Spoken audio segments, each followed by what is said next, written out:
La palabra naco no tiene nada que ver con la clase ni con la raza.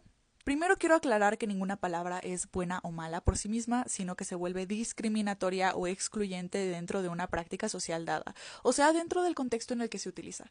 Por eso me voy a remontar a los orígenes de esta palabra en específico, no porque crea que ahí es donde reside el problema, porque sé que las palabras cambian su sentido con el tiempo, sino porque creo que sirve exactamente para lo que les voy a explicar. Ahora, la palabra naco proviene de totonaco y era una abreviatura utilizada por los españoles para referirse despectivamente a los indígenas de Puebla y Veracruz.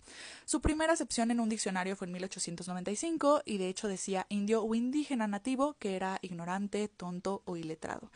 Ahora, yo sé que muchos de ustedes no lo utilizan en ese sentido y de hecho la mayoría de personas no lo utilizan en ese sentido, pero lo que sí es que la segunda definición al día de hoy en los diccionarios sigue siendo algo parecido. Ahora, el sentido actual o definición actual de la palabra naco en México es de una persona vulgar, de poca educación, poco civilizada o de mal gusto.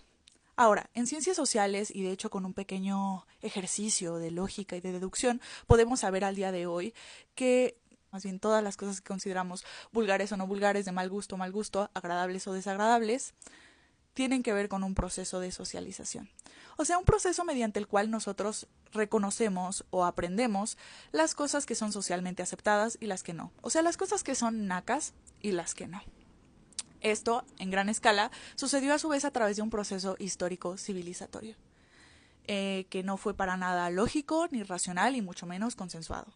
Por ejemplo, el hecho de que nosotros como mexicanos utilicemos cubiertos para comer no tiene que ver con un proceso en el que nos pusimos de acuerdo todos en que esto era lo más práctico y lo más estético, ni siquiera con el tiempo, sino en que fue un proceso histórico, cultural, eh, de colonización, en donde nosotros adoptamos la cultura blanca o europea a través de la opresión.